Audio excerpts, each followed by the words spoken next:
Well, welcome to Cambridge. It's early September and it's been a funny summer. It's been quite cool a lot of the time. We've had hardly any really hot days.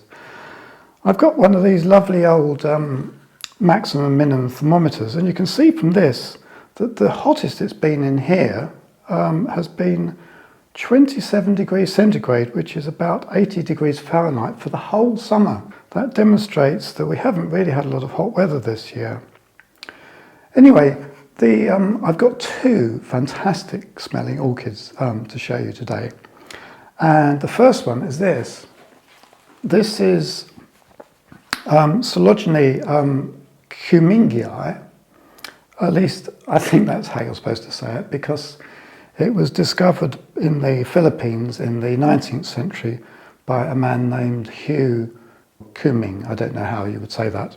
The interesting thing about this is it grows from about 300 meters to about 2,000 meters, so quite a wide range of altitudes. So it's probably not too fussy about temperature. I grow it in here, intermediate. I understand from reading on the internet just before this that it tends to grow terrestrially, and by that I would imagine that it grows along sort of horizontally along fallen tree trunks, or maybe over rocks in amongst ferns and mosses. And for that reason I made these sort of shallow wooden, more or less like seed trays really. If I had more space I would literally grow them in a seed tray. This is the way that I grew it when I first had it, and it did really well. Then I took it out of these wooden baskets because they were a bit of a nuisance, they tend to rot, and put them in plastic sort of mesh pots, and they didn't do nearly so well. So last year I made up two more of these wooden sort of seed trays and put them back in that, and they're beginning to do really well again. You can see, I'll probably show you here, you can see how the stem grows about 3 or 4 centimeters at each node, and then sends out roots which may or may not go into the compost and sometimes want to go out. And the flowers come in the center of the new growths. If you want to increase it, once you get to about 3 or 4 pseudobulbs, if you cut it with a pair of sterile secateurs, the bulbs at the back start sprouting up, so it's quite easy to propagate. Unfortunately, it's not very commonly grown, but it's a fantastic orchid because it's not too big, and believe me, the scent is absolutely fantastic. It has slight scent in the direction of gardenias, but whereas with gardenias, if you get a bit too close, it's not really very nice. With these, the scent is absolutely delicious. I mean, you can really sort of go right up to it, and can't get enough of it. I know I'm going to say this about several of my orchids over different videos, but I would say this is just about the most beautiful, perfect smelling of all my orchids. So what else is there to say about it? The compost I've got it in, because I think they like to be fairly evenly moist, not too wet and not drying out. So this is a mixture of bark with some perlite to keep it open, and chopped sphagnum moss. It gets dumped once a week to water it thoroughly. And I think the reason that it liked, this hasn't really got any sort of holes in it, as you can see, but there are cracks between the wood so it can drain quite freely after I've watered it. I think this seems to reproduce, as far as it's concerned, as close as possible to the way that it might grow in the wild.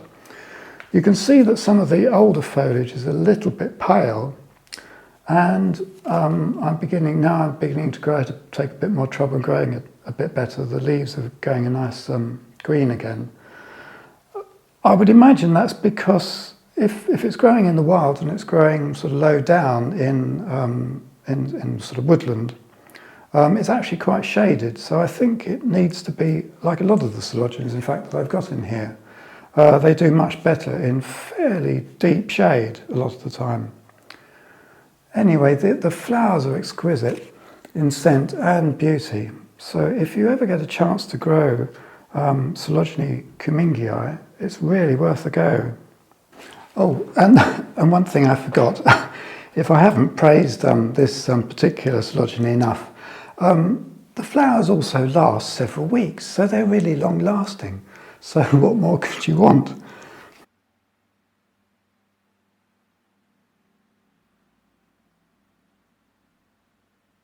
The other beautiful Coelogyne that I wanted to show you today is this one, Coelogyne odoardi. I'll just look at my notes. It was, oh yes, it was first described and discovered by an Italian naturalist called Edoardo Beccari. So I think the correct pronunciation would be Odoardi. And that was in the that was in Borneo in the 19th century. He was a fantastic naturalist and collected and discovered a lot of very interesting plants, including, and I was just looking this up on the internet, the very famous Titan arum, Amorphophallus titanum, which has this huge, one of the largest flowering plants in the world, with an absolutely foul smell. On the other hand, this one has a delightful citrus scent. It's not quite as strong now, and to be honest, it's being overpowered by the Coelogyne cumingii that I was just describing, and the Prosthecia radiata, which is still hanging up and has been flowering for over a month. It comes from about 200 to 900 meters in altitude, so I keep it a little bit warmer. I sort of keep it over nearer the source of heat.